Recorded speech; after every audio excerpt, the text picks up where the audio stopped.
to Wear, the first live stream that we've tried with my podcast. So, a big welcome to you all. I'm obviously not alone today, as you can see. I'm sure one of the faces is extremely common and well recognisable for you all. So, first off, Alex, introduce yourself, Alex. Well, yeah, I'm one of the main host on Canon 4 TV. I'm supposed to have my brother help me on my channel, but he's a bit of a lazy bugger. Yeah, I'm talking to you, my brother. I've been here for more than a year and a half, and it's been a blast. Trying to hook up and doing collabs with such wonderful people as Andrew. It's been a blast, and it's good to meet up with different gooners all over the world. But yeah, it's cool. It certainly is. Yeah, and people can find you on Twitter as well, at Canon Fodder TV, I believe. Yeah, and also on YouTube as well, of course. Of course. Well, yeah, obviously that's where it goes without saying. Have you got a unique URL or yeah? No, we haven't. No, okay. Just search Canon Fodder. I can't recommend it highly enough. It's I love your videos. They're extremely informative. I think you do a fantastic job. So I can't recommend people enough to go and subscribe to that if you're not already. If you're not already, then why the hell not? Because it's a really quality Arsenal-based channel. We try not to make things too serious, which is why we're so. That's why you're on here. Nice.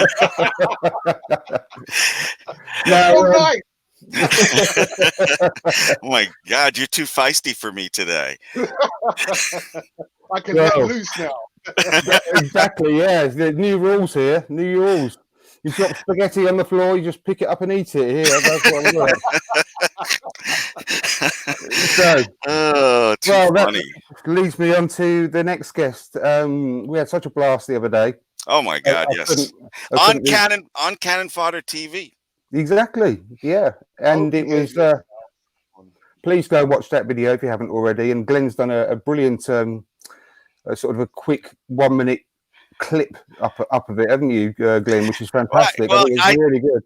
I only did it because Canon Fodder is one of the best kept secrets right now on social media. I thought if I made a funny little dumb video of what an idiot I am and how nice you are, that people might, be interested. But you don't have to go through that whole rigmarole with me. I'm that annoying American idiot that has too much time on his hands. That Glenn DITM is good for Instagram and Twitter and YouTube. So that's done and over with. Let's start the show. Yeah, fantastic. I am just real quick, guys. I am an experiment in sleep deprivation today. I'm sure any parents watching or listening can relate to that. So absolutely, I'll try to behave myself. Well, should make for even better viewing, hopefully.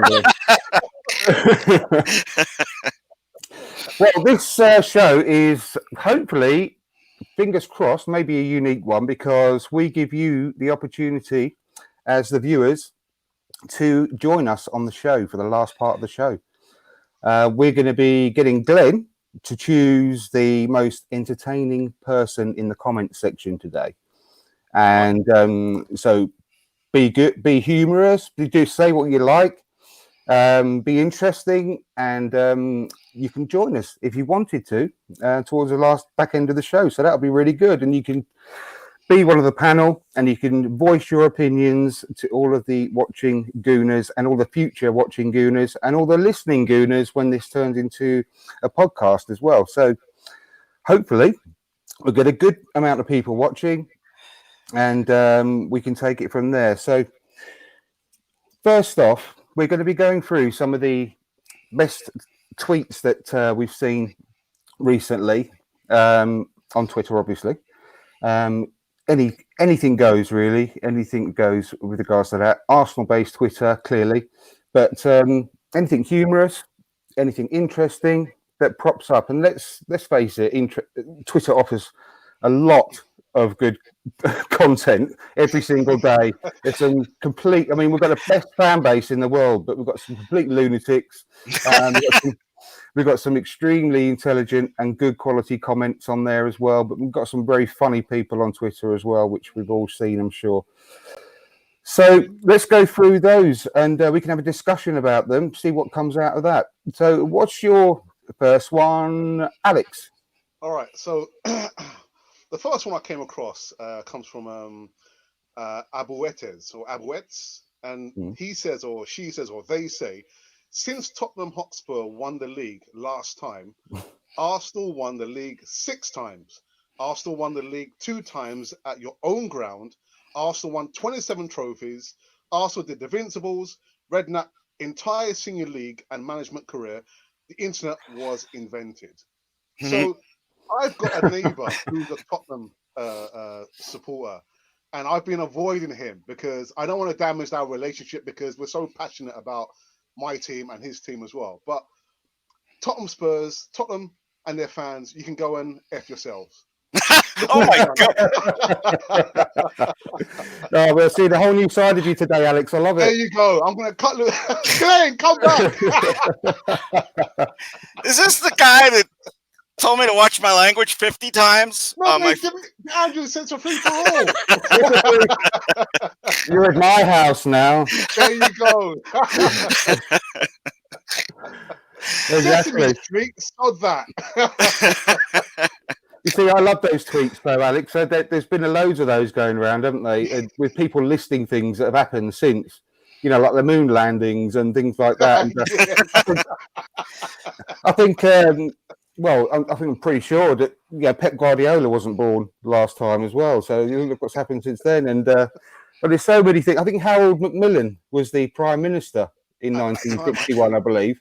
Yeah. As well, and that makes everything sound like Victorian, like everyone's walking around the streets of London in black and white.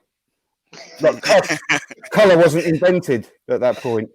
So, I don't understand how Tottenham fans can even banter as you guys like to do. They're like shooting blanks, man. We got all the ammunition.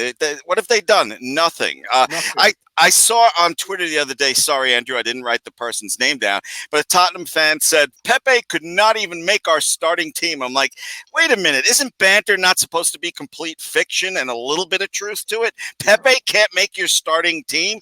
Give me a freaking break, man. Oh, it's a joke. I know, absolute joke. Well, I have to give them a lot of respect though, because they are the Audi Cup holders. Let's you know, I actually got one of those myself once when I took my old car in for a service. Yeah, that was quite a nice Audi Cup that I had as well. I thought they were rubbish at the weekend. Not last weekend, weekend before now, wasn't it? I think time's gone past, but yeah, I didn't rate them at all. I don't know about you guys, but and this is putting all kind of banter aside. I think they're a really basic side, to be perfectly honest. You take out, I mean, obviously we know Kane is we know what he is, but he's a good striker. Let's face facts. Eriksen, good player. I think his mind's elsewhere, to be perfectly honest. They're 2 centre backs I think are going to be leaving the club at the end of the season. And Son, he's an excellent player. I really rate him. But take those away. They're individuals, though. And take that sort of side away from it a minute. They're just a long ball team. I couldn't see them playing good football. Could you? No, and don't, you're leaving out a long ball team and a Harry Kane cheating. That's their whole team. I didn't want to mention that, but go for I it. did say, I did. To be fair, on my defence, I did say we all know what he is, and we do. Oh, and okay. Yeah. But yeah, they are cheats. They're a bunch of cheats, but they can't play football. I don't know what's going on, because I was actually listening to another podcast earlier on today. Tap In Football. Don't you ever heard that one?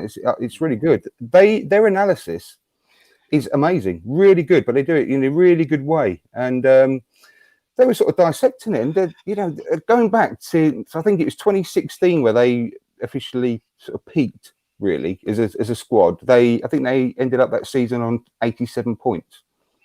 Ever since then, they've steadily declined, and like I said, their squad is pretty much the same as it was back then, and they're just squads need refreshing, and it hasn't been refreshed for too long. And they've obviously got the new signings this year, but that's not enough. And I just think they're stale, absolutely stale. I don't think we've got anything to worry about from them this season. I really don't.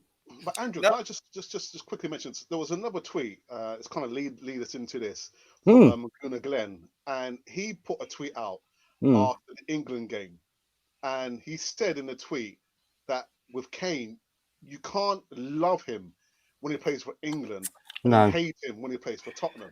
I can't love him And full hate him stop. for England. Sorry, go on. I said I can't love him full stop. Yeah. I wish he was out the England team. I really do.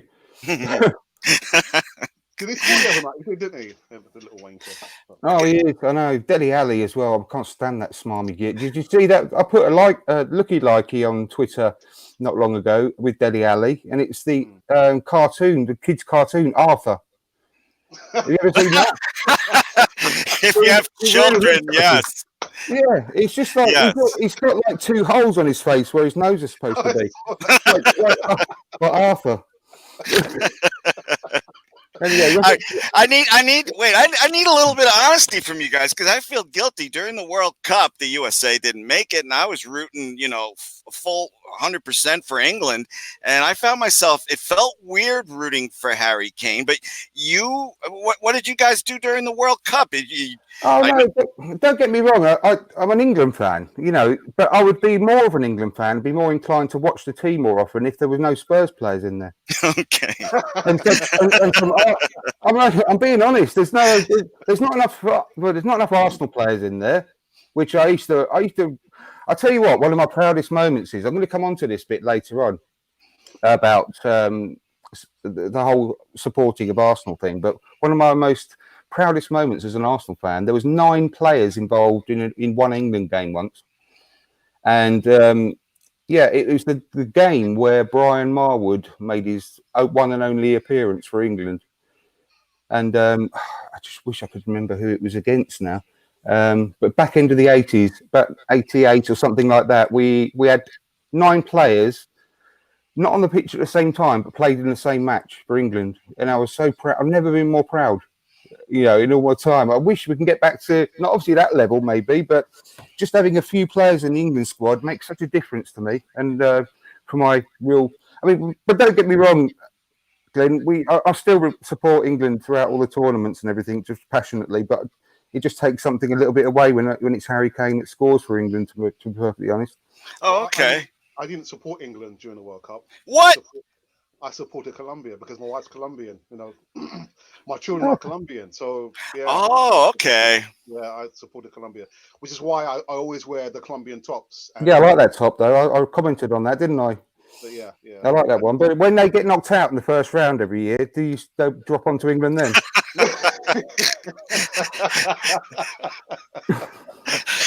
Touche, Andrew. Touche.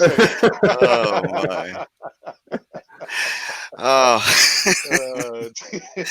So Glenn, what's your Well, your I first feel tweet? I feel a little guilty because when you asked me to look on Twitter a few days ago, I was just looking for like very things that were tweeted a lot. Like, for instance, this one that drove me crazy that was tweeted by multiple people is Arsene Wenger almost signed Sancho. And I've seen too many of these stories, and I tweeted back that I said, yeah, he almost signed Sancho. If I was intimate with my wife, and when we finished, I said to her, hey, how was it, dear? And she said, almost, job not done. You know what I'm saying? So I don't want to hear about who Arsene almost signed, and it was tweeted multiple times by AW lovers, and I have total respect for the guy, but come on now, you're not doing him any favors telling us almost that he almost got, no, he's stuck with Theo Walcott, and that's why we don't have Sancho, right? No, exactly. There's so many. If you can go back catalogue of the almost signings, it's unbelievable. Did he almost did he say that he almost signed Messi as well? Or I heard Ronaldo. I didn't hear Ronaldo. I read Ronaldo. I don't even remember that. Yeah. I don't remember Messi cropping up, but there's been loads, haven't there? Ibrahimovic. Since he's retired, well, he's kind of retired. All the stories about, I should have given up the manager's job many years ago and for me, it's just bullshit. I don't have any time for Arsene Wenger. You know, he did a great job when he was at Arsenal. You know, he just enjoy your retirement. You know, but I don't have any time for Arsene Wenger. Sorry, guys. Sorry. Well, go on, Glenn. I was just going to say, there was a point in my life, this is the God's honest truth, where if I could have had dinner with any person in the world, it would have been Arsene Wenger. I freaking adored the guy. Then he sold Van Persie to Manchester United, and I was done with him. You know, that was my breaking point, watching Van Persie score all those goals for United all season long. And he lost me right there, and I joined the Wenger out crowd. Well, that cost me two, maybe even 3 seasons of supporting Arsenal. Oh, you were pissed. I didn't watch a game for 2 or 3 years, and I just contemplated at the time just walking away from football as a fan. I couldn't support anyone else, obviously, so I didn't follow football at all. Until last season. I came back before that, but yeah, it could that sale of Van Persie cost me 3 years of my Arsenal supporting life, because I genuinely just thought, what's the point if you're going to sell your best player, your best goal scorer to the team that is one of your biggest rivals? What's the point? What's the point in carrying on? Real quick, I don't want to interrupt you, Alex. I always looked at it as he sold the Premier League title for $25 million. It just pissed me off. I know, and so that was the straw that broke the camel's back, though, because we sold. You know, we were selling our best players every season. We were selling our best players, getting picked off, and it just made us look like a small team. You know, it's like people patting us on our head. Like, oh, you've done really well with this player. We'll take him off you now because he's outgrown you. That really, really got to me. And when that happened with Van Persie, that was the straw that broke the camel's back. And I said the same. He's done an interview with BT Sports a few weeks ago, but in the cold light of day, I guess Van Persie was right. You know, he went to Man United and he won the Premiership with Man U. And I guess maybe at the point he arrived at the point where he just didn't trust Arsene Wenger with not only his career, but you know, getting another Premier League win under Arsene Wenger. But you know, I can't stand the guy. Can't stand him. You know. Well, I history, and that's it. I think I haven't brought myself to watch that Van Persie interview. I can't. I can't watch it. It's too painful for me too. Yeah. Well, I can't say I hate Arsene Wenger. I just can't bring myself to do it. But when you say he was telling the truth about, leaving to go and win things, that's the whole sad point, because it clearly what brings to the fore the fact that Arsene Wenger should have moved on before, after. I think, I don't know, it's hard to pinpoint the exact time, but he should have gone a lot longer before, because we shouldn't be in that position. We were on the cusp of being the best team. I mean, we were the best team, let's face it, that invincible era. We were the best team and we didn't build on it. I think I'm right in saying that wasn't it the season after? No, it wasn't the season after that. I'm talking about when Gilberto left. I think that really is a real point in history, the pinpoint time for me when things really crumbled, because we didn't replace Gilberto and we didn't give him a new contract because of his flipping age. And look at, he went on to have some really, carried on playing at a really good level for a few seasons after that, and we never replaced him. And it just started from there. We started not strengthening the squad season after season, and for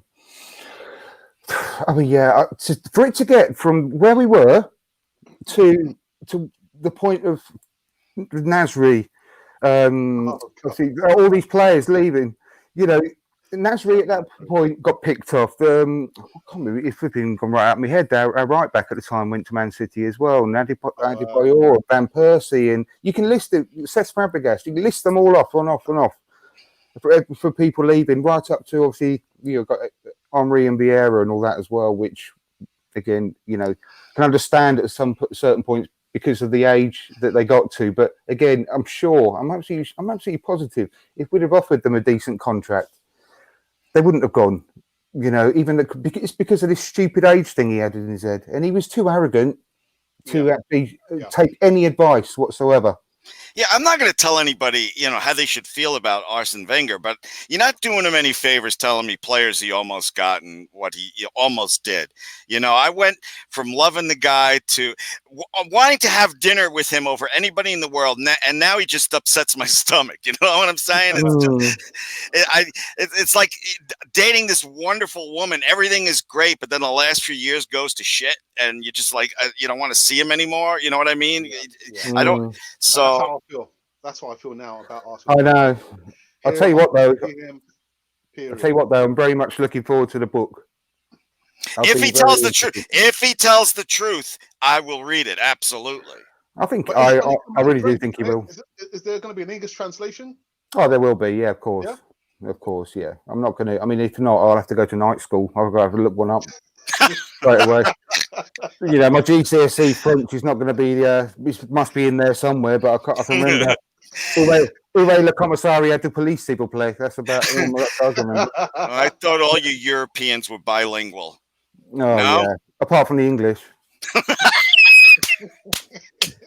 That's the thing. Anyway, we're just point today. Yeah. Well, my one, what I wanted to talk about was I'm going to. Although most of them have actually turned a little bit serious, but I put a tweet out. I can't remember if it's today or yesterday, but about Arsene Wenger again, and it was basically on the back of listening to another podcast again because I listen to podcasts all day. I think I'm a little bit addicted, but it's better than hanging out with your kids. I'm joking. I'm joking. Well, throwing microwave pizza the other way around, Glenn. I'm so transparent. Today. I've done one panel show and he's got me figured out already. Yeah, definitely. Well, I was listening and they were talking about Emery this season, and if the old question, if he doesn't get top four, will he go? And he got on to the point of would the board, be ruthless enough? Well, no, actually, it was whether he could still go if he did reach top four, and I think he possibly could, because I said before on your show the other day, Alex, that he's a transitional manager. He was brought in to be to bridge the gap after Arsene Wenger leaving, and he. No matter what, because I don't want him to be sacked. I've made my feelings really clear about Emery, and I've got some grave concerns about him. And it's not being overreactionary after only 4 games. It's because it's the same thing from last season, and things don't seem to be moving on. And the more I see his team selections and the performances, it seems that he's not going to have a game plan.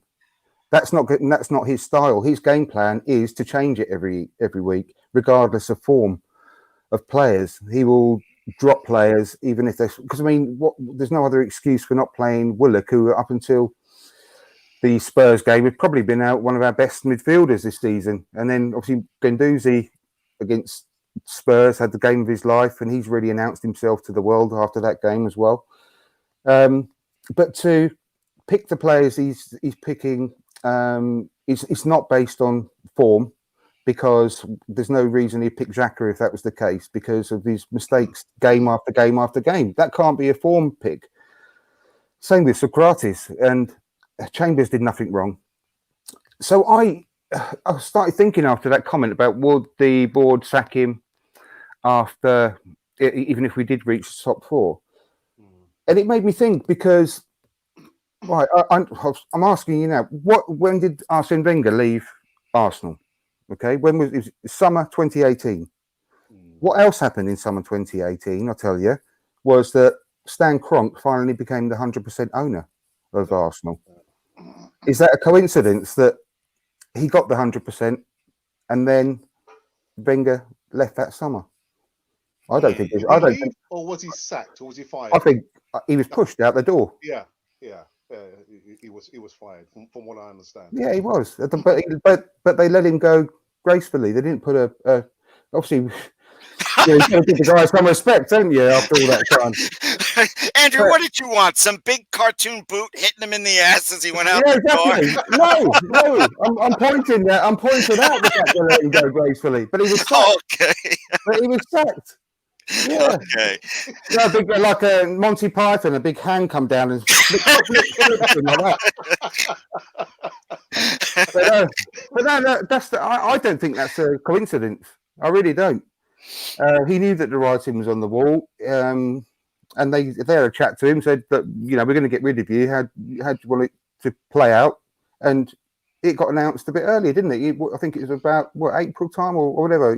He actually announced that he was going to be leaving at the end of the season.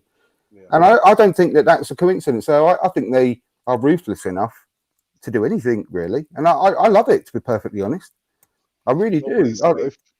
I mean, also, the other thing it got me thinking was that last season, Iwobi and Mkhitaryan were a staple of the side. He played them pretty much week in, week out for at least 6 months of the season. They were pretty much the first names on the team sheet. But they went in the summer. Did he have a say in that? I don't think he had a say in that. I don't. Go ahead, Alex. I'm sorry. Go ahead. No, what I was going to say is that, and guys, just stick with me, all right? For just Okay. 15 minutes. I know we've said before that it doesn't appear to be any kind of game plan with Unai Emery. I'm just thinking, I don't know how he was at PSG because, like Glenn said, I hadn't heard of him before he came to Arsenal. So No. I'm just wondering, has he been doing the same thing at Sevilla, at PSG, tinkering and just changing the team so often? So maybe that's the method to his madness. Maybe that's what Unai Emery does. He's a tinker man. Whereas with Klopp and Pep Guardiola, you can see, what they're trying to do or what they've done. I guess maybe with Unai Emery, that is his trademark, that he tinkers. That's the method to his madness. I don't like it. I really don't. Well, neither do I. Well, look, just for the sake of the listeners, just in case they didn't catch that show we did together the other day, I'll just quickly point out what I said on there as well about on the Arsenal Vision podcast, where Elliot read out this statement. It wasn't a statement. It was a match report from a French newspaper from about 3 or 4 years ago regarding the disconnect between the midfield and the front three. And obviously they were playing Neymar, Mbappe and Cavani. So they're a high quality front three. And the midfields he was putting out for PSG were not supporting the front three. They weren't creative enough, and they weren't supplying the ammunition for them to score goals. And that match report, when he read it out, could have been for the Arsenal Spurs match. It was word for word. It could have been just copied and pasted.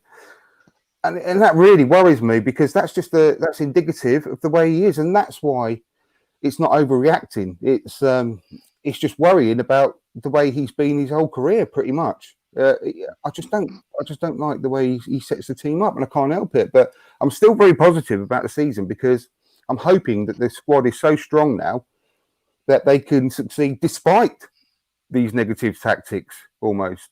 But he just has to pick the right players and stop picking on age. I don't think this is another thing on the Arsenal Spurs game. I don't think that age should come into it. It's all about your attitude and your positivity and going onto the pitch confident. And people were saying, well, you can't play Willock because he's only 20. Well, I'd rather play someone like him who's going to actually relish the occasion than someone who's 27 and who keeps giving away penalties. He's just, all he does, he's got, right, this is something else I've actually recorded today for my next episode of my podcast as well. In my opinion, because I really like to simplify things, to keep it as simple as possible, because football, for me, is actually quite a simple game. I think there's only a few types of midfielder. There's an attacking midfielder, a defensive midfielder, funnily enough. And there's a left midfielder and a right midfielder where it possibly in a 4-4-2, old-fashioned type of 4-4-2, they can be called wingers as well, but they can just play wide. And some people say that there's a playmaker. I don't agree that there should be things called players called playmakers, because playmakers to me keep the ball ticking along, and they are the central part of the machine. The ball comes to them, and they have got a good footballing brain, so that they know who to pass it to, whether pass short or pass long, but they keep the game flowing. That to me is a playmaker.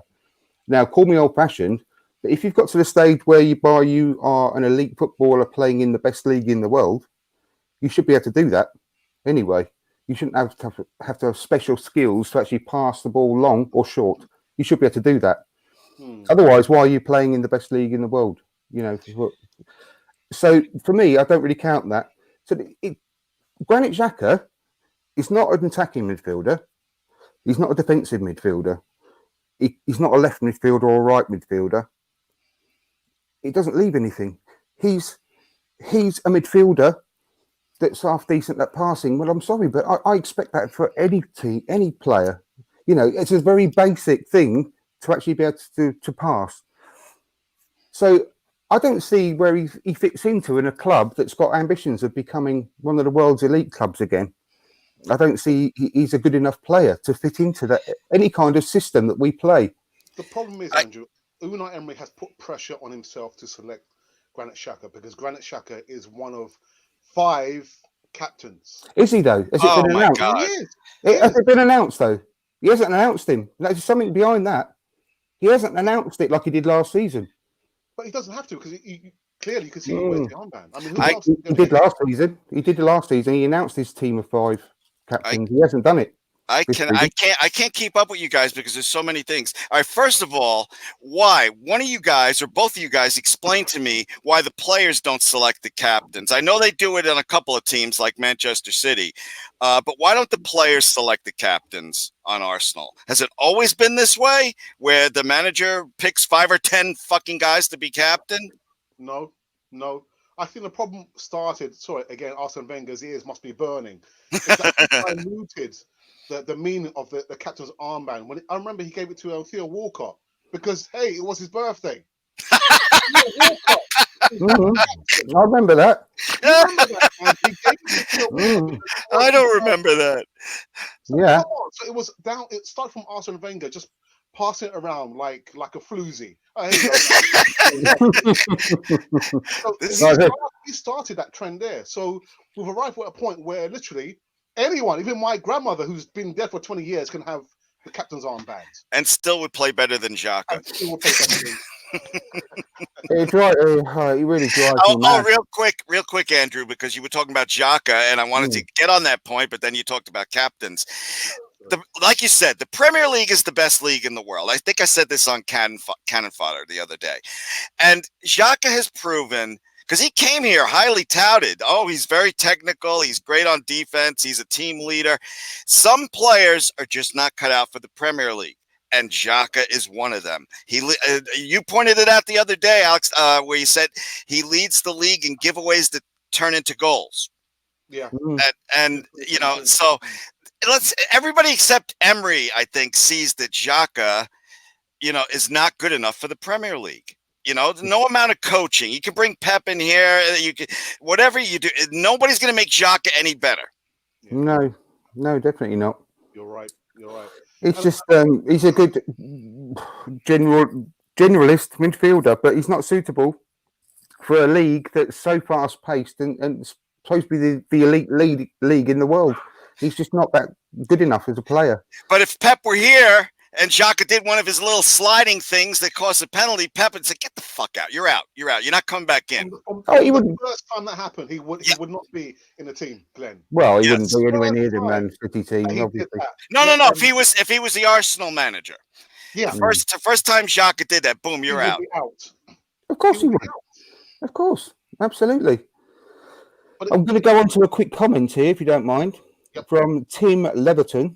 Would you rather Allegri, seeing as he's now available? Unai still doesn't know his best 11. No identity. Glenn. Oh, Allegri's a little bit of a defensive coach, right? You know what? I don't want to be disrespectful to Unai Emery 4 games into the season, but yeah, if we did not finish 3rd, maybe 4th, I would say, yeah, I would take him. Sure. Alex, I've got my opinions on it, but historically, Arsenal have never been a club to sack managers after a short period of time. If you're going back to Bruce Rio, but it's a new regime now. Of managers so quickly after having one manager for 22 years. It's not the norm, though, is it nowadays? It's not the norm. It's not the way clubs are run anymore. I don't want to see Arsenal turn to a Chelsea where even if they win the Premiership, we're still sacking our manager. Yeah, that's exactly why I don't want to get too much on Unai Emery right now. I want, no matter what happens, I want him to finish out this season and then, let the chips fall where they may. We're not Chelsea. We're not fucking Watford that fired their poor coach 4 games into the season. That's ridiculous, that was. How ridiculous was that? I know, exactly. No, the only way I would consider changing him is if he doesn't achieve his objectives and maximise the quality of the squad that we've got. I mean, it's only going to get better and better because of Bellerin, Holding, Tierney going to be available very, very soon. We're going to have a frightening squad, and I think it will match up to. For me, it matches up to Liverpool's squad and team easily. If not, I wouldn't say it's better, but we'll have better quality and creativity in midfield than they have. But the difference is, is the fact that because Klopp is such a brilliant manager, they know exactly what to do. They're so well drilled, and they do work as a machine. Now, if I could have any manager in the world, I'm sorry to interrupt, it would be Klopp, even over Pep. I friggin' love Klopp. I would as well. We had the chance of getting him. I know. Now, that's the difference. And if Emery can't get really good quality, exciting performances out of this squad after the defence is all back, if we stay sort of relatively injury-free this season, you've got to ask questions, though, because he's not. That says to me that he's not got the technical ability to do it next season either, or the season after. So why waste 2 more seasons? Because we need someone that can set the team up to play as a team, like Klopp can do. And I'm not saying there's Klopps everywhere, but there's Nagelsmann, for example. I really like the look of him. He's a really good young up and coming coach.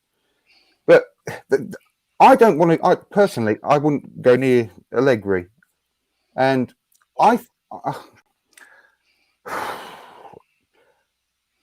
think the managers, the top managers around Europe now are going the same way, or have gone the same way as the top players. They're mercenaries. I really don't think that. I don't want Arsenal to be going after these massive, big name managers. I'm sorry, I don't, because they don't see themselves in a job more than 2 or 3 years. They're off at the first sign of a bigger club becoming interested in them. The same as any player. There's so many good managers out there that are untapped, who are fantastically clever when it comes to setting a team up and tactically. Just look at, I'm not saying these are the answer, obviously, but just look at how managers like Chris Wilder, how he's gone through the leagues with Sheffield United. He's got to the Premier League now. There's players in that team that played in League One for him. You're not telling me that they do that on the lowest budget in the Championship last season if he's not a really good manager, very competent. And there's managers out there that deserve a chance that people have never heard of. No one had ever heard of Arsene Wenger, who was plying his trade in China when we picked him up. No one had ever. I mean, George Graham was at Millwall manager when we picked him up. Terrific points. I just don't want to throw a load of money at another mercenary again. I just don't want to. I don't want it. But what do you think really should be a shelf life of a modern day manager or coach? At what point, have we had enough of a manager? Well, that's the 6 good. years, That's 5 the years, good point. 3 years.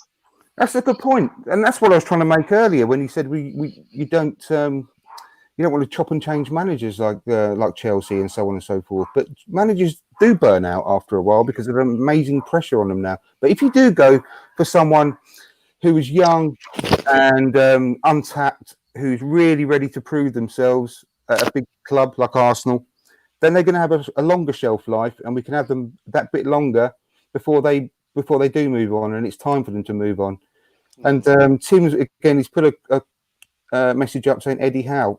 I don't rate Eddie Howe personally, but someone of that ilk, who's that young and fresh, fantastic. I totally agree. Now, the only thing that I think is I rated him very, very highly. Probably not last season, the season before Eddie Howe. I loved what he was doing and the way his teams were set up and playing football. But there's something fundamentally wrong with his teams, the way that they just crash 5-0 one week. And what they basically go on runs of winning 5 or 6 games, and then they don't score a goal and they get smacked for about 15 games after that. That worries me a little bit with him. He's not consistent. He's kept them in the league, but when you look back at their previous few seasons, they get all their points at the beginning of the season really quickly, 40 points. And then the last 6 months or last few months of the season, go off a cliff. Absolutely go off a cliff. You have a look at their performances. I rate him very highly. And I know his name was banded around at a time when we were looking for a manager to step into Arsene Wenger's shoes. But I do rate him. Like you said, literally, we've got Unai Emery now, but to have a British manager or coach would have been very, very interesting. And yeah, Eddie Howe, I mean, he would have a lot of support around him, if he did at that time sign for Arsenal. But yeah, I'm just thinking at what point do we, kick the manager off when we've had enough? Is it after 5 years or after 7 years? Totally. I'm never going to see the likes of Arsene Wenger again. 22 years. No. His fingers in so many pies. You wouldn't want it though, would you? Again, you wouldn't want to go through that again. No, absolutely not. I want to know what my manager's plan is. I have no idea what Unai Emery's doing half the time. He doesn't. Even out 1 or 2 of our best players against top 6 teams, I literally scream at my television. I know. There's no other manager that would do that. No other top manager that would leave out their best players in important games in the Premier League. It just wouldn't be done. And I'm hoping, keep my fingers crossed for Patrick Vieira, because he's doing a really good job at Nice. And they've just been taken over. They've got loads of money now. They're one of the richest clubs in France, and they've strengthened the team. They started the season brilliantly. They went to the top of the league. The last time I heard, they just I can't remember whether they lost or drew, but they just dropped off the top of the league. But they've had a really good start, and I'm really keeping my fingers crossed for him, because can you imagine Vieira as our manager? Oh, that would be sweet. My God. It'd be like orgasmic, wouldn't it? Really? I really, really used to want Tony Adams as the manager, but I love the guy. He's an absolute legend. I really do love the guy, but he's a bit weird now, isn't he? We're all a bit weird, Andrew. I know. Yeah, I don't know what it is. See, I thought he was going to be a brilliant manager, but you never know, dude.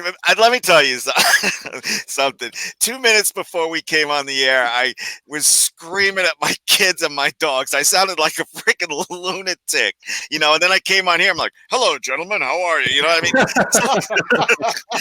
So everyone's a little weird.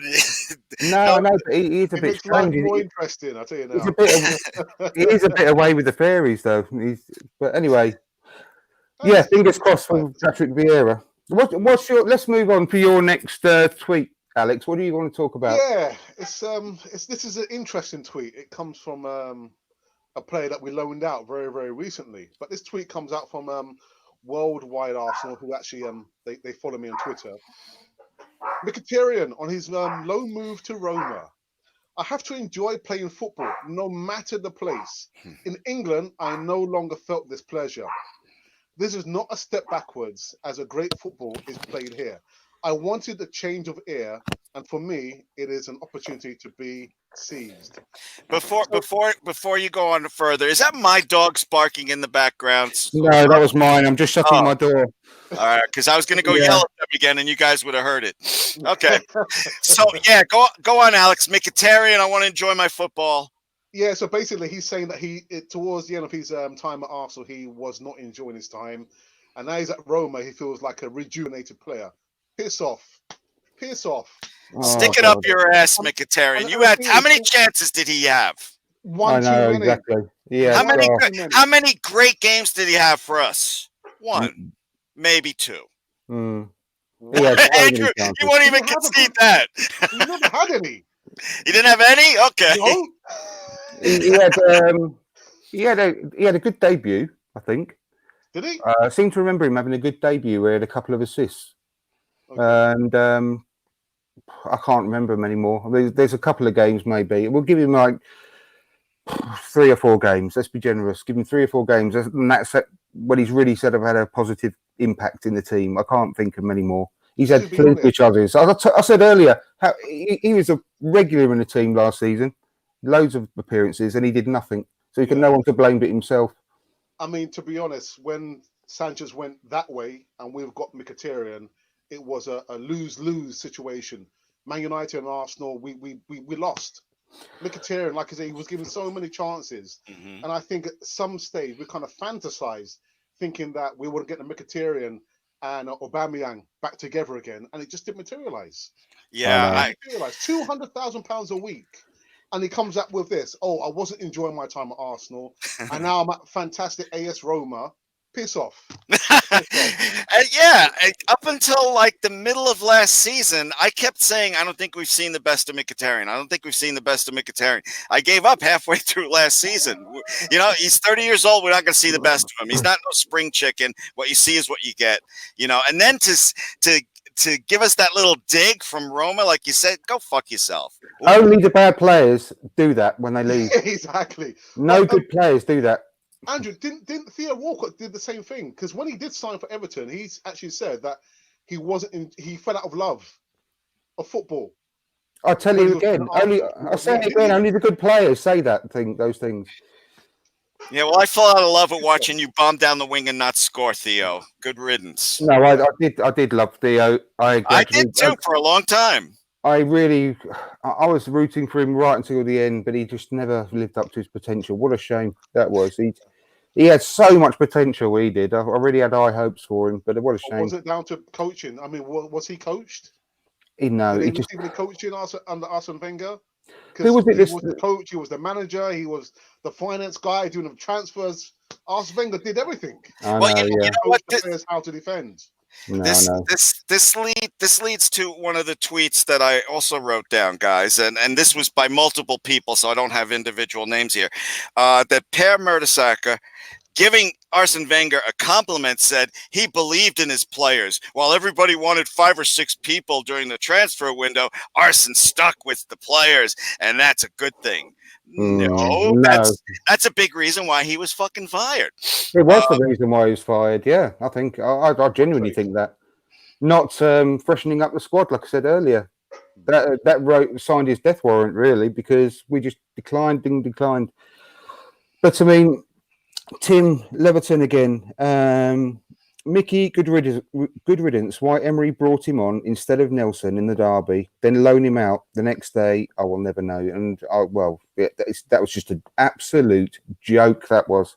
That's going back to Emery again. I'm not going to go back. We've covered Emery off, but those decisions are ridiculous. I mean, why he didn't have? I've said this before, and I said it 100 times. I'm sorry if people are hearing the same thing again, but why he didn't have Martinelli on the bench? That I don't understand, because he can play up front and he can play wide, and he would have literally ripped Davinson Sanchez to bits the last half hour. He would have scared the life out of him. I'm with you. I like Martinelli. After initially not knowing what the hell it meant by player of the countryside when we got him, I'm like, what the hell does that mean? You know, but once I saw him play, I was like, oh, okay, player of the countryside, yeah. Player of the countryside. Where's that come from? I don't know what you mean. That's what they said he won. Player of the countryside. They said Martinelli won player of the countryside. And I just pictured a couple of huts and some guys. Yeah. I know what you mean. Some guys playing barefoot with a melon for a ball. You know. No, I know what you mean. Yeah, no, it's like a youth sort of competition in Brazil that he won. Yeah, that's right. I remember what you mean now. Guys, going back to the Mkhitaryan playing in that game, his last game. I had IG on my show week after that, and he did say that it was a last-minute transfer agreement deal. No way that he didn't know before the day before. No way that they all didn't know before. Really, what I'm thinking is, would Vinay and Raul, they have allowed a player to play and maybe risk him being injured and losing some value in the transfer deal? Well, that's a very interesting point. I mean, maybe Emery did it for that purpose, to try and assert some authority. Well, that was the last day of the transfer, right? That happened on the last day. So I can see it coming. Someone wants Mkhitaryan. No fucking way. Yeah, get rid of him. You know, so I can see that happening. Well, maybe they wanted to sell him. They brokered the deal, and because, like I said earlier, Emery was playing him all last season. Maybe he didn't want him to go, and he said, "No, fuck it, I'm going to play him." Maybe he knows the writings on the walls. He's gonna. I mean, that's what I said. It's his last. I don't want to go through it all again, but it's his last season. Just fucking go for it, Emery. Go for it. Yeah. You know. And I'm going to say Ryan from the Mr. Arsenal podcast. He wasn't complaining when he was sitting on 200k a week at Arsenal. Good one, Ryan. And Ryan's awesome. I love Ryan. And that's why players got comfortable under Wenger. This new regime of Emery, Raul, Edu, etc., aren't standing for that rubbish and are prepared to move you on if you don't pull your weight. See, that's what it's got me thinking. Really, I didn't really think about it from that angle before. Yeah. Good point. But, he was brokered. He was told to go from behind, them upstairs, and Emery didn't want him to go, and he said, I'm playing him, and well, that's quite interesting. We'll see how that plays out. Really, it's a potential, isn't it? I'll just quickly mention about Xhaka. Is he? I think he's taking time out from football. I think his wife is about to give birth, or apparently that's for the internationals. He's not going to go to the next international call-up.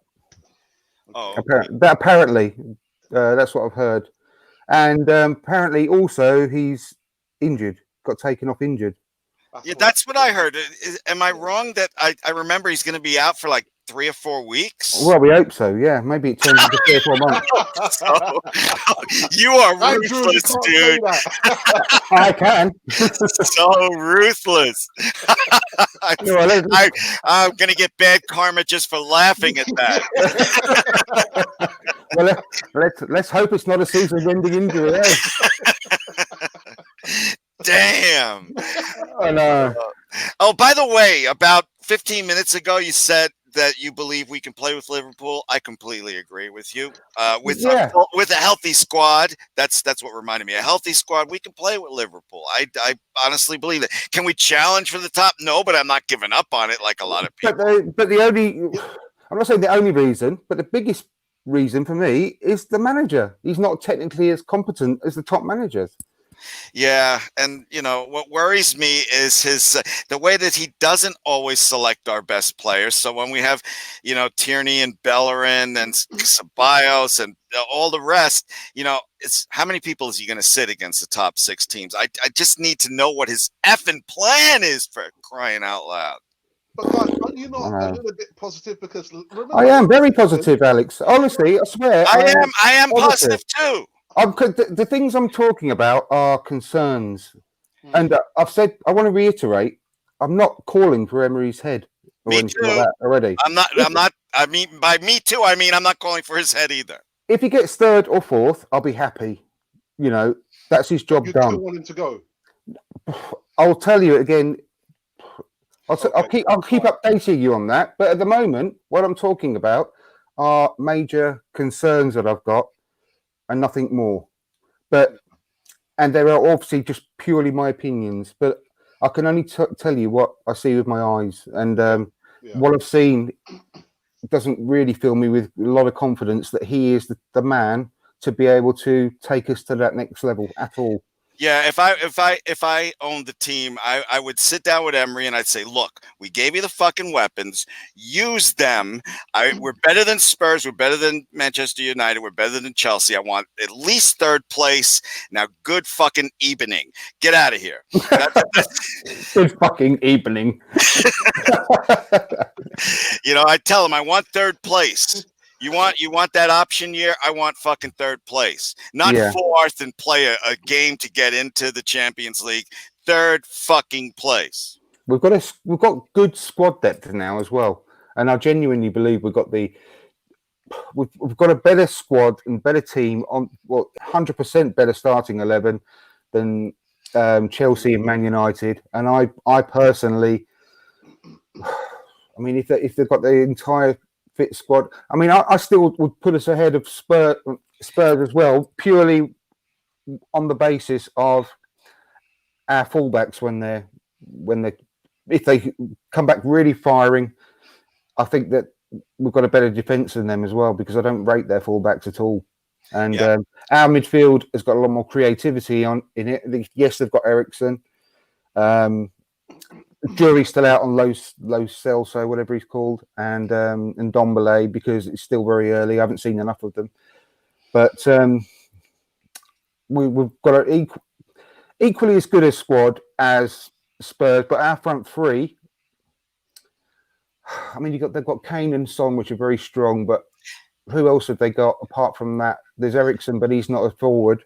Yeah, well, I'd say our front three are stronger than theirs as well overall as a group. VAR is going to wipe out a third of Harry Kane's goals, so I think we're slightly better. Than and like I've said before, his ankles are like an 85-year-old grandmother. He could,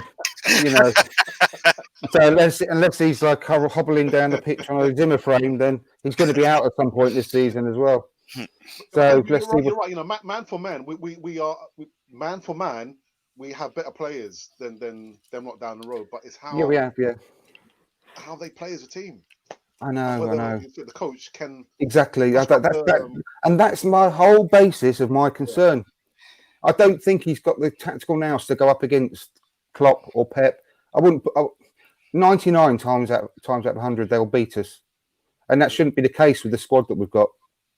But he'll get tactically done, and the way we set up against Liverpool infuriated me. It really did. Me too. The only way we were going to be able to play against Liverpool was to go toe to toe with the front three, and really just go hell for leather, because we had them rocking on against Anfield for very small parts of the game and for only a small amount of time. But that's because of the way we played. If we'd have kept at them and bombarding them, their defence was up for a massive fight that day, and I think that we had them running scared at quite large points of the game. So, yeah, that really did infuriate me. But anyway, I think it's your go, Glenn. Your next tweet, if you want to go with that.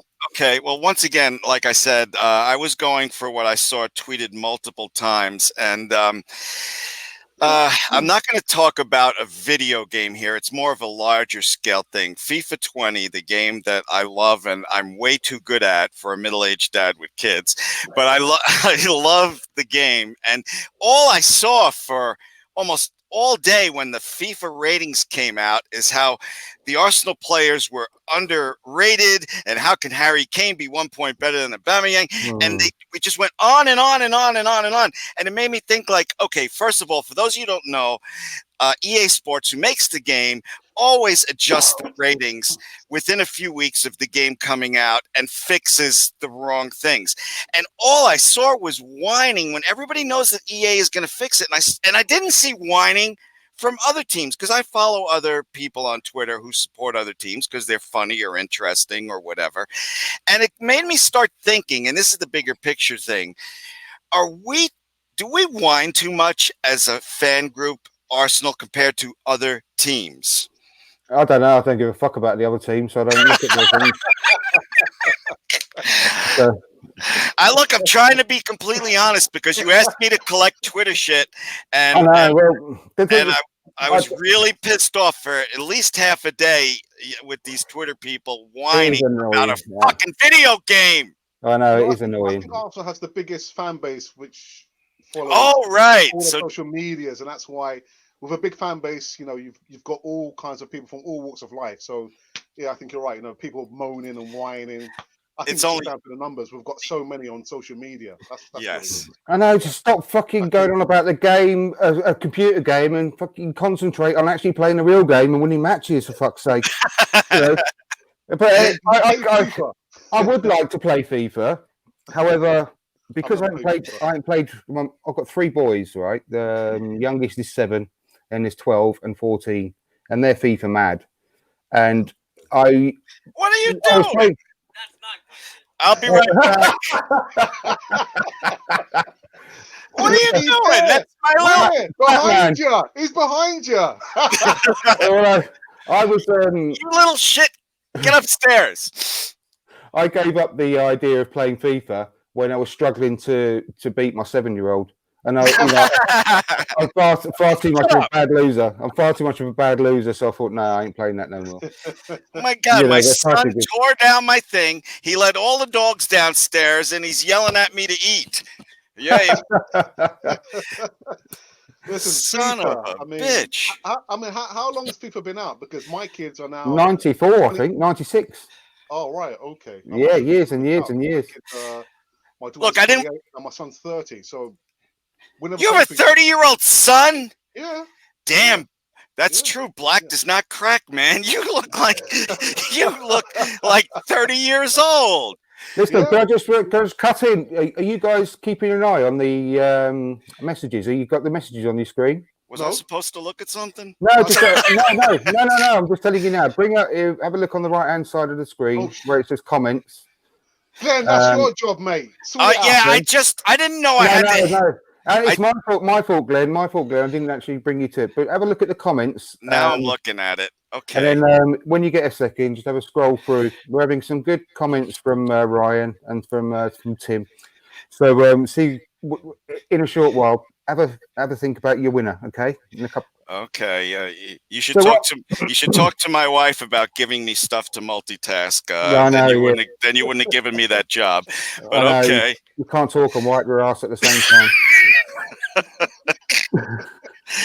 Oh my God. All right. So yeah, I'm totally lost now since my son came down and did Wizard of Oz and tore down my curtain and freaking. The lovely FIFA. I'm going to move on to a tweet. I did not want to turn this into FIFA 20, okay? Because I realize that's just a limited audience right there. Too late now, Glenn. Well, no, but my point is, and I was going to give you a compliment, and now I'm not going to. No, I will. Is that our fan base is so huge. Of course, people are going to complain about everything, and you're completely right, Alex. And I learned something today. All right, go ahead, Andrew. I have to read this stuff now. The very last thing about FIFA is that my sons always keep coming up to me. Is so and so good? Is so and so good? Or is this legend good? Or is this? And I keep going on. They've got their ratings wrong in so many years. It's why this season is no different. I mean, they were talking about. The best defender I've ever seen in my entire life is Franco Baresi, closely followed by Paolo Maldini, and their ratings were going back on some of their cards were ridiculous. And also they had Emmanuel Petit as a left winger. No, a left back. Was it a left back or a left winger? Either way. And I said, no. What was he put down as a left winger for? That's ridiculous. Anyway, so yeah, they ain't got a clue what they're talking about most of the time. But what I'm going to talk about is I've had two of my probably most talked about tweets of the week were regarding the history of the club in Bob Wilson and George Graham. And I put this lovely tweet out with a brilliant picture of Bob Wilson of him in his old Arsenal double winning green goalie top from 71. And I've talked about this quite a bit in the past, and he's the one really that I'm sure he made a comment saying that once you leave Arsenal, and this is obviously going back to the days of the beautiful Highbury and the marble halls and everything, and the way that it's just pure class from the moment you walk in through the door. And Perry Groves gave a good interview recently on the Football Ramble podcast, and he said that as soon as you walked up through the door, there's the old guy that opened the door for you, and he knew he played for Colchester at the time, Perry Groves, and he knew his name already. He said, "Oh, welcome, Mr. Groves," and he got shown through to the beautiful marble halls into George Graham's office, and he's got this gorgeous old office, and he just instantly fell in love with the club immediately there and then, and that class is why I really fell deeply in love with Arsenal as a football team, and Bob Wilson said this thing that will always stay with me, saying that any player who's ever left Arsenal realises no matter where they go, it's always a step down in class. Yeah.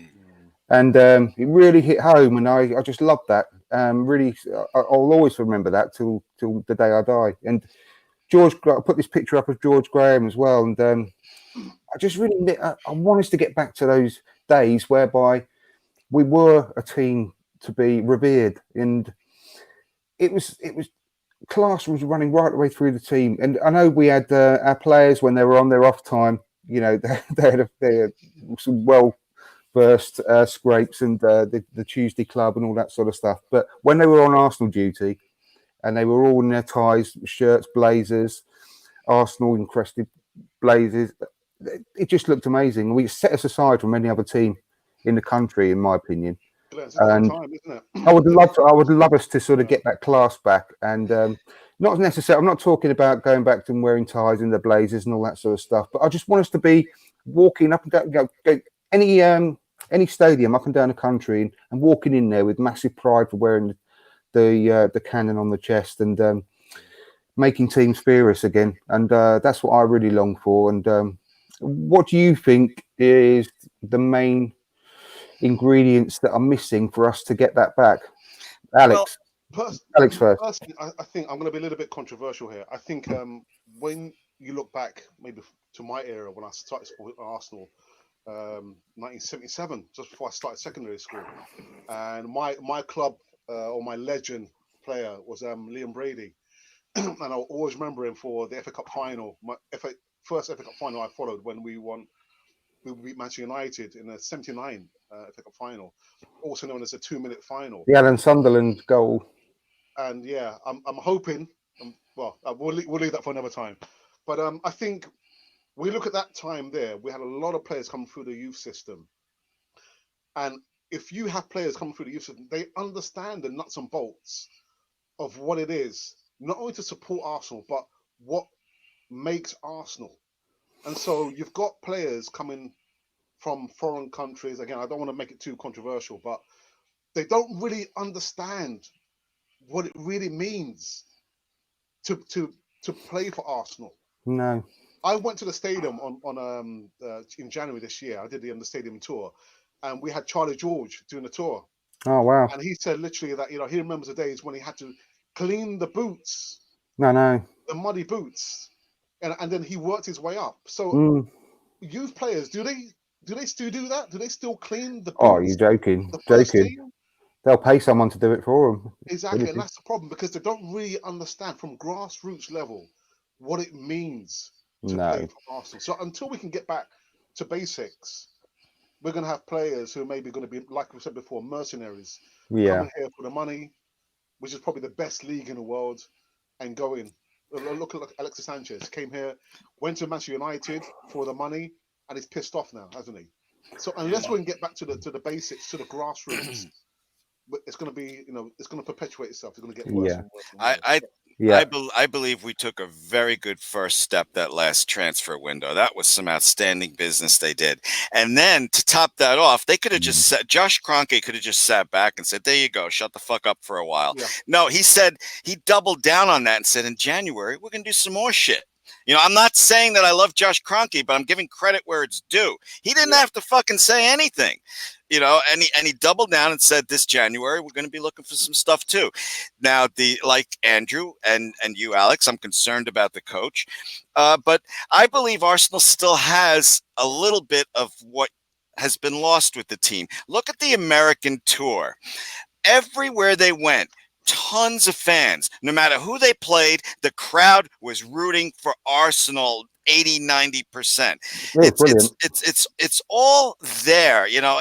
So it's going to be a slow process. And like you, Andrew and Alex, I'm not sure if Unai Emery is going to be the guy to lead us past this season or next. But I'm not as negative as you guys when it comes to restoring that. Oh shit, it's Arsenal from our opponents, or the honor and glory it is. I believe that with some success this year, we can convince Ceballos to stay a little bit longer. I know all those kids want to, play for Real Madrid when they're growing up, but I think we could get them to stay for a few years based on the Arsenal, the whole Arsenal. You know what I'm saying? I think so. I know there was lots of tweets flying around, excuse me, about Ceballos recently saying that he demanded that when we loaned him, that there was no buy clause in there. Now, people were making a massive thing about it and trying to stir up crap going about Ceballos then and trying to almost turn us against Ceballos because of that. Now, I'm not being funny, but who can... At that point, he hadn't even set foot at Arsenal. He hadn't met his teammates. He knew nothing about the club. And he's a young Spanish guy who has grown up through his footballing career dreaming of playing for Real Madrid. And he got that dream, became a Real Madrid player, and who can blame him for saying that at the time, worrying about losing that opportunity. Now, his whole situation's turned on its head. He's walked into Arsenal. He's seen what a quality club we are, that we should rightfully be up there with Real Madrid. Real Madrid are actually in a shit place at the moment, to be perfectly honest. Zidane's going to get sacked, I've no doubt whatsoever. And they've spent hundreds of millions of pounds, and they're not even done yet. They're nowhere near rejuvenated that team. So the chances are they're going to replace Ceballos with Eriksen. All these players they've been linked with, Eriksen and so on and so on. Things could always happen. But what I can tell you that I've seen a lot of passion from that kid, more than anyone else on the pitch. Well, him and Guendouzi probably are showing them loads of passion. And showing the likes of Xhaka how to be on the pitch, and they're giving him guidance for fuck's sake, and he's supposed to be the new captain. So when I see him celebrating goals that other people have scored, even when he was on the bench and we scored, he was sprinting across the pitch to celebrate. Then that is the sort of thing that's going to make him stay and falling in love with the club. I think he's pretty much always there by the looks of it. Yeah, I agree. And let's be honest, he's not going to smell first team at Real Madrid for years. So stay here, enjoy yourself. You're obviously pumped to be here, so I don't give a shit about these tweets saying, oh, he's the one that didn't want to be sold. Shut the fuck up. I know, exactly. So I'm going to quickly ask you now, Glenn, looking at the comments, I've got my opinions. Can you see them, Alex, as well? Yeah, I can. I've just logged. Yeah, after I switched it to live comments, I started looking. I tell you,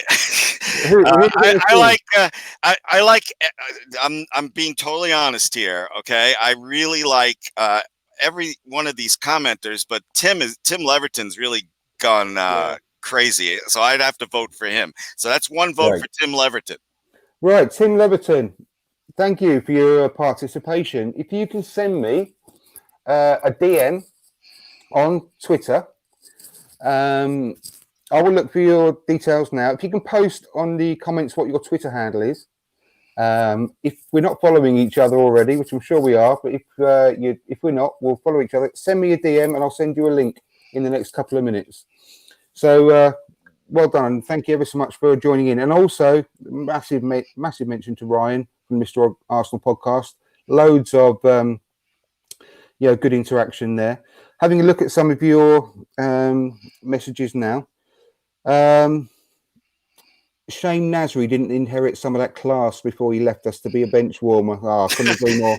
Nasri's an asshole. Nasri's such an asshole, man. He was had ideas above his station, didn't he? And isn't he at West Ham now? Or he was at West Ham last season. I think he's gone to France now. I think from memory. They signed him until the end of the season on a short-term contract, and I think he's left because he's like I don't know, Fatty Fawkes now. If and when Emery moves on, whenever that is, who would you guys want to replace? We've sort of talked about that, so have a listen back to the early parts of the podcast when we get that up and running. Yeah, we've had a good discussion about that. Ceballos looks like he's loving it here. So passionate when we scored. Fans love him too. I couldn't agree more. So, can I say something as well? Of course, Glenn has chosen Tim Leverton, and also Tim, you didn't know this, but apparently Glenn's going to send you a new Arsenal top. So thank you for what? I'm going to send a what? I'm kidding. That's a joke. It's a joke. It's a joke. Sorry, Tim.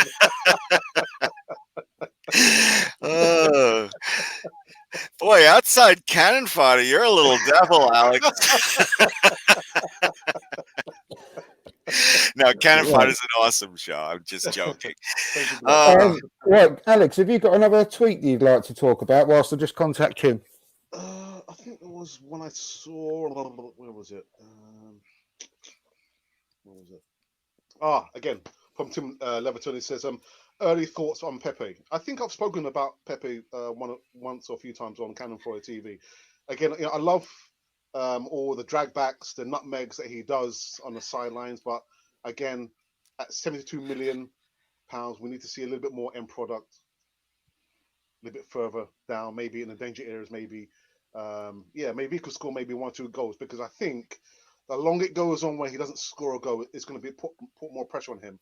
I was reminded that it took 7 games for club legend Bergkamp to score his first goal, and 8 games for Thierry Henry to score his first goal. So, yeah. So why are you still bringing it up, Alex? Because I was just going to yell. I was just going to yell both of those stats at you. So was it really 7 for Bergkamp? I thought it was even longer than that. I knew that Henry was 8. I'm sure Bergkamp was a bit even longer, but maybe. I knew it was a long time anyway. But I thought it was longer as well. I thought it was 10 or 12. But yeah. I totally agree. Loving him. I think he's been really exciting. Yes, the end product has been missing, but everyone, I've said this before, and I apologise for repeating myself, but I think about the human side of these players as well on these big transfers. And it's a massive upheaval when you have to move country, find somewhere to live, join a new club, join a new league, play for a new manager, get used to your teammates, get used to the tactics that the manager hasn't got.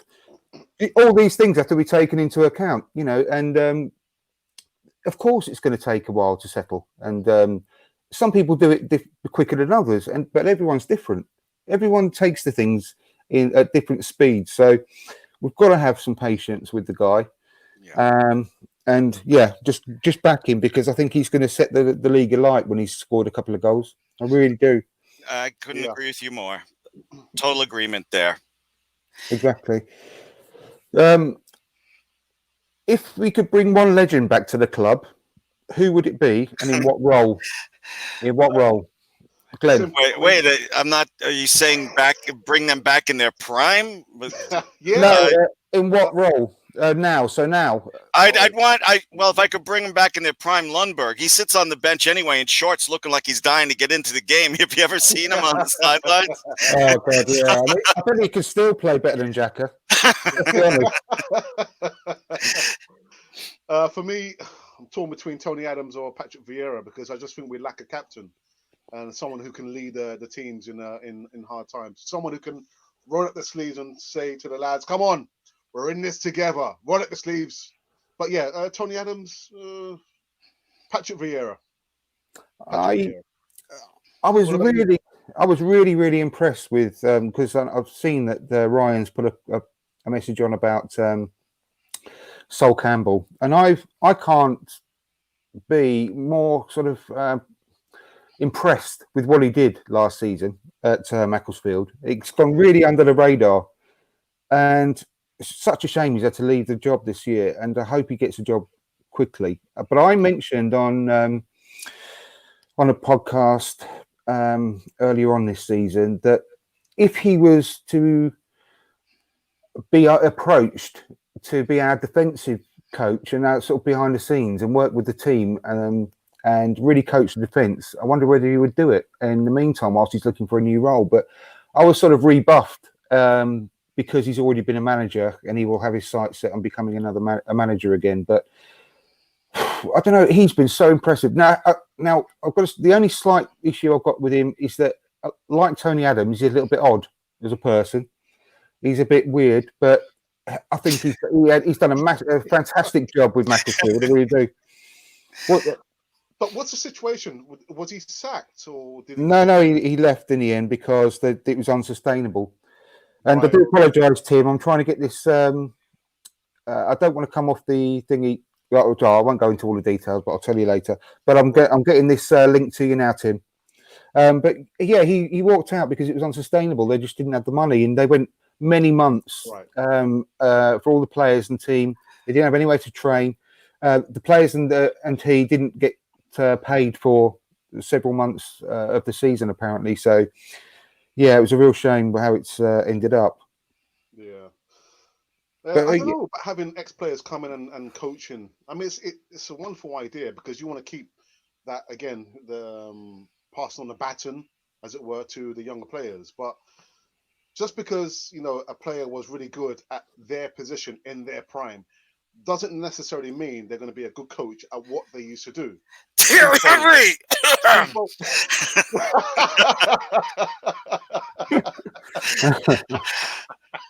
I'm sorry, a little cough. Well, I've already mentioned earlier as well about Patrick Vieira. Oh dear. Well, he paid his dues. He was in the shitty MLS for 2 years. I really want to.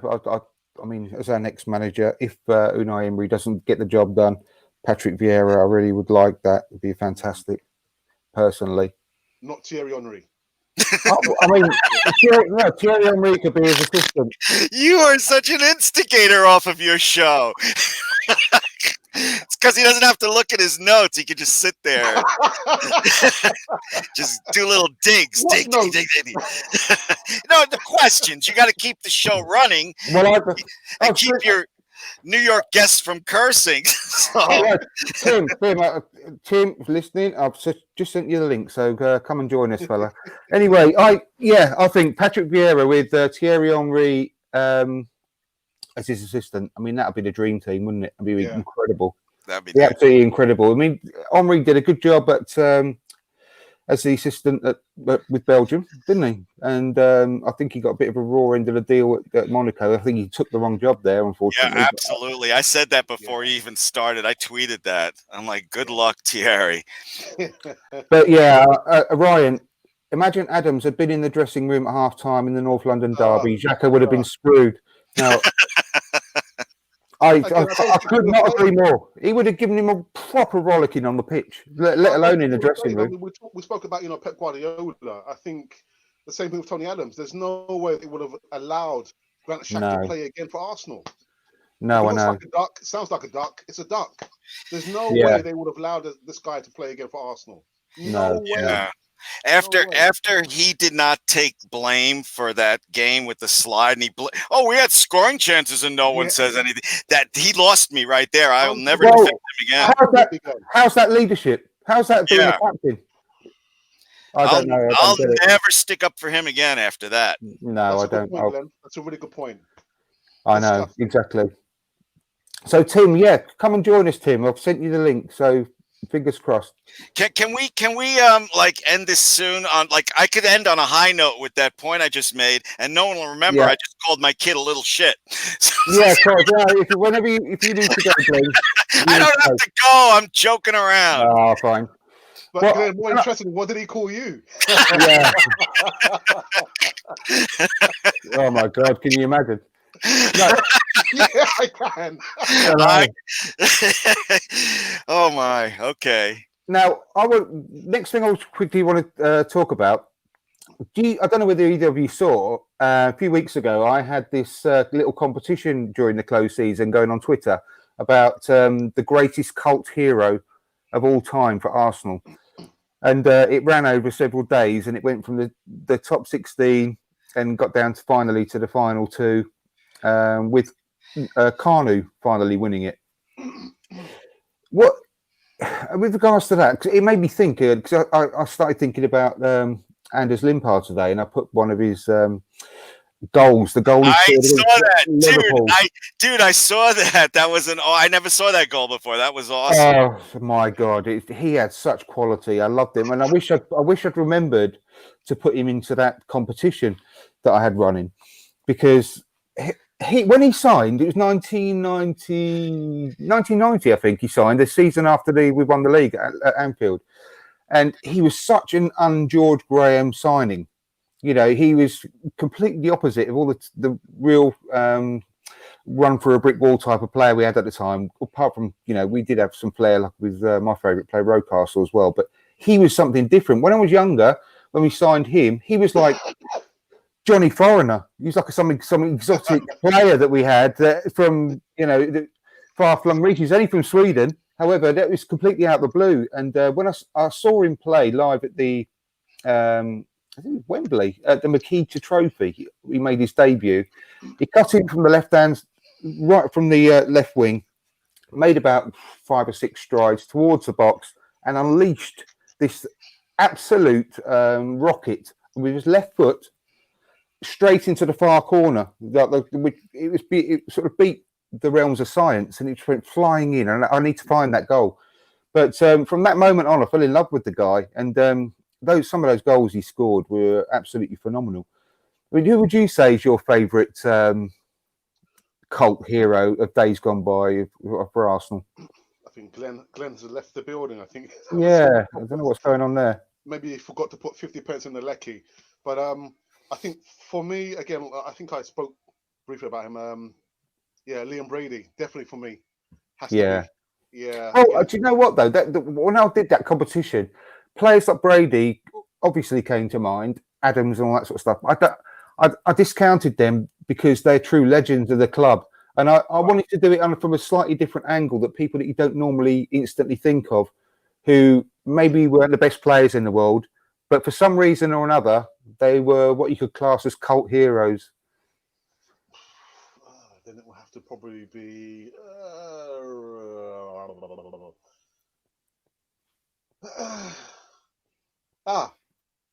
I was thinking about this the other day, about Danny Ceballos, the way that he plays. And I know people have said, he reminds us of a Santi Cazorla or a Cesc Fabregas.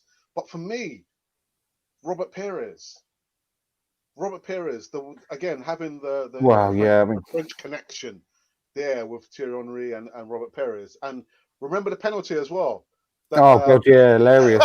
Well, I was, again, I mean, I totally get you. I would put him right up there as one of the best players. In fact, he was the best top 10 players of Arsenal for all time. That's what he was voted, wasn't he? But what is he doing? Is he coaching at Arsenal? Yeah, he's there. He's pretty much a fixture there. So I don't know, Tim. I don't know. Put a comment on. Yeah, Tim. I don't know where you've gone. If you are joining us or not, but let us know, Tim, if you're still watching. But yeah, I wouldn't class him as a cult hero. Again, like what I said, I think he's just a true all-time legend of the club. I mean, when he first arrived and I very first saw him play, because I never heard of him before when he joined, and then when he started playing, I thought, what the hell? He runs like a duck. And he had his feet sticking out from side to side, and I thought, what we got here. But, and he took, That's a he, I love that pretty. What we got there? and he took a long time to get going as well, didn't he? We're talking about Pepe earlier. He took a good 6 months really, but well, maybe not quite that long. But I mean, once he scored and he couldn't stop scoring, and how much do we miss him and Ljungberg, because they chipped in with 20 goals each easy this season. That's been the problem of the Arsenal squad of late, that we were so reliant on our strikers to get us out of jail. Like I said, back in the day, we had a bigger group of players who were able to chip in with. I mean, in Vieira, it came from all over, didn't it? I mean, even going back even longer, Adams was good for 8-9 goals a season. And I know that's gone. I mean, that's why I've got a lot of faith in Pepe, because I think he could be good for. I mean, this season, if we get double figures out of him, I'll be happy with that this season. Yeah. Going forward, I honestly think he's got so much more potential, and I just wish we could get. We can't get everyone in the team, obviously, but I really wish we could play Martinelli more. But that's the only reason I'm looking forward to the Europa League, and to see players like that every week. Yeah. Smith Rowe, obviously, the Saka and Martinelli can play up front. I mean, I can't wait to see that, to be honest. I'm glad that you can find some, redeeming quality about being in Europa. I'm tired. That's the only. Yeah, I'm so tired. I'm so tired of being the big fish in that small pond, man. I'm just sick of it. But Glenn, I know. I know we're all dying to be in the Champions League, but what can this squad actually do in the Champions League? If we go into the Champions League next rubbish! No, I don't buy that. Tottenham got to the final last season. I'm being serious. If you're super, he's right. If you're super lucky, anything can happen. No, I'm not buying that. People said, what was the point in us going in the Champions League last season? We only get threat, blah blah blah. 5-1 Bayern. It doesn't matter. It doesn't matter. You've got to be a Champions League team, and anything can happen. I mean, God, Porto won it completely out of the blue under Mourinho. Obviously, at the time, no one knew about Mourinho at that point, and Porto had an amazing team, as it turned out. Anything can happen, and unusual teams get to the final, but you've got to be in it to win it. And I think, as the way things have gone in the summer with the acquisitions that we've made and so on, then of course we could have gone and done some damage in the Champions League. But the same nagging doubts come into your mind about the manager. I don't think he's ever got beyond the last 16 in the Champions League, and he lost the bloody 5-0 lead. Yeah, I remember that. Oh my God! I mean, yes, it was against Barcelona, but he had a 5-0 lead, and he lost it. And he's supposed to be a defensive coach. I mean, what the fuck's that all about? But anything can happen, and I don't regret not being in it. But I hate the Europa League. But the thing I'm actually sort of trying to make myself excited about is whether he can get a team full of youngsters in that. What little respect I had for the Europa League disappeared when they made everybody go to Baku for the final. I mean, that was just absolutely ridiculous. Obviously, money under the table from an oil country to have the championship there, because that didn't make any sense at all. No, I know. So that was the last little bit of respect I had for the Europa League. Yeah. I know, me too. Is Tim going to join? No, well, not heard, unfortunately. So sorry about that, Tim. Maybe you didn't fancy it, or maybe you've been called away or whatever. But we're going to do this. Yes, of course. I need to as well. But it's been an absolute pleasure. Absolute pleasure. Thank you ever so much for being on there. We're going to do this regularly, so maybe you can come on again in the future. Oh, my pleasure, man. Alex, it was my first panel discussion on Cannon Fodder. I did not know how much freaking fun this is. So, anybody that asks me, I'm going to be on their show because this is too much fun. But thank you, Alex, for your original invite. That I am so much gratitude to you, my friend. Andrew, you rock. Thank you for inviting me on here. I'll come back anytime you guys want to listen to me curse and rant and have my child turn off the power in the middle of a show. You know, so I don't know what happened. All I know is I pictured me. I was like, "Oh fuck," and I thought it was you guys would see a freeze frame of me like this. You know. Well, thank you, Glenn, as well. Thank you so much for coming on. It's been my pleasure, man. So much fun. Thank you. Such a shame Tim couldn't come on, but we're going to be doing this regularly. It's always going to be the chance every week for people to do it. Ryan, you've been a brilliant guy watching. I loved all your comments. I really appreciate them. Please help us spread the word about this show if you've enjoyed it. And yeah, Alex, hope to speak to you again very soon. Absolutely. But yeah, guys, up the Arsenal, man. Up the Arsenal. Thank you. Take it easy, boys.